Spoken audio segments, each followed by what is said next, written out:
안녕하세요. 학점은행제를 통해서 응시가 가능한 시험 어떤 것들이 있는지 총 5가지로 정리를 해봤고요. 2022년도 기준입니다. 자, 메인 영상 시작합니다. 자, 일단은 자격 응시가 가능한 시험이 이렇게 5가지가 있어요. 국가기술자격시험, 독학학위제 시험, 공인회계사 시험, 그 다음에 편입학 시험, 그 다음에 대학원 이제 입학 시험. 이렇게 총 이제 5가지 정도로 그렇게 나뉘어 볼 수 있는데, 뭐 들어보신 분들도 있으실 거고 처음 들어보시는 분들도 있으실 것 같습니다. 일단 이 국가기술자격시험 같은 경우는 이제 기사나 산업기사 보시는 분들이 많이 진행을 하고 계세요. 그래서 기사 같은 경우는 일단은 뭐 처음 알아보시는 분들은 이 큐넷 사이트를 통해서 응시 자격 조건이 되는지 안 되는지를 확인해 볼 수 있습니다.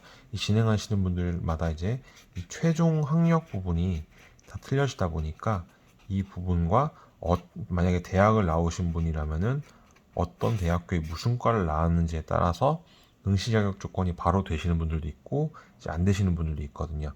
만약에 이제 응시 자격이 되신다고 하시는 분들 같은 경우는 바로 이제 응시를 하시면 되는데, 보통 응시 자격이 안 되시는 분들이 이 학점은행 제도를 통해서 응시 자격을 많이 갖추세요. 기사 같은 경우는 뭐 이제 관련 전공 학위 취득자 또는 여기 106학점 이상 인정을 받으신 분들, 이 106학점 중에서도 학점은행제를 통해서 의무 18학점이라 그래서 6과목 이상은 꼭 들어주셔야 되고요. 이 산업기사 같은 경우는 학점은행제를 통해서 관련 이제 전문학사 학위를 취득하시거나 또는 41학점 이상을 인정받으신 분들, 이제 이걸 통해서 응시자격을 갖추실 수 있고요. 이 독학학위제 시험 같은 경우는 독학사라고도 이제 많이 불리고 있습니다. 그래서 1단계부터 3단계 과정은 이제 고등학교 졸업 이상 학령 소지자라면은 지원이 가능하게끔 바뀌었어요, 최근에. 4단계 같은 경우는 이제 관련 이제 동일 전공이나 학점을 인정받으셔야 되는데, 1, 2, 3단계는 말씀드렸다시피 고등학교 이상 졸업자분, 이와 동등한 학력 소지자, 검정고시 포함입니다. 그런 분들 같은 경우는 바로 응시를 할 수 있고, 4단계 과정 같은 경우는 학점 현재로 105학점 이상이 된다라든지 뭐 대학으로 3년제 이상 졸업장 있으신 분들은 응시를 하실 수 있고요. 이 독학사 시험 같은 경우도 1단계부터 뭐 시험을 하시게 되면 학점으로 이제 모두 인정을 받아 보실 수 있으시기 때문에 이 온라인 수업과 병행을 하시는 분들이 굉장히 많이 있습니다. 자, 세 번째로는 이제 공인회계사 시험인데요. 공인회계사 시험 같은 경우 CPA로 많이 불리죠. 그래서 뭐 총 이제 뭐 4과목, 회계학, 세무 관련해서 4과목, 경영관료 3과목, 경제학 관련 1과목 해서 총 이제 9과목 이상을 이수하셔야 됩니다. 그래서 이것도 학점은행 제도를 통해서 이수를 다 하실 수 있으시고요. 그래서 응시 자격을 갖춰보실 수 있죠. 그래서 9과목을 들으셔야 되는데, 이 중 뭐 대학교 때 다니시면서 들으신 과목이 있으시면은 그 해당 과목은 안 들으셔도 되고, 없으시면 모두 다 들어주셔야 되겠죠. 모두 다 들을 경우에는 한 학기는 8과목까지밖에 수강이 안 되시다 보니까 이제 2학기 과정으로 해서 진행을 하실 수 있습니다.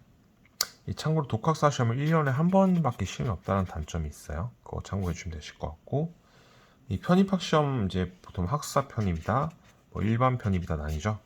그래서 전문학사 학위나 또는 학사 학위 취득 예정자분들이 이 편입 시험에 응시할 수 있는 조건이 되는데요.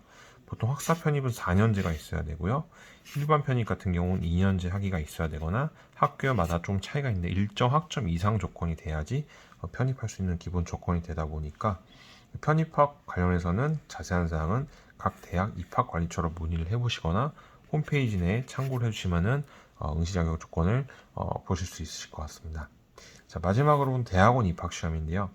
이 학점은행 제도를 통해서 학사학위 취득 예정자 분들 같은 경우는 대학원 진학을 할 수 있습니다. 근데 이제 단 특수대학원, 뭐 유아교육대학원이라든지 뭐 상담심리교육대학원 뭐 이런 것도 있거든요.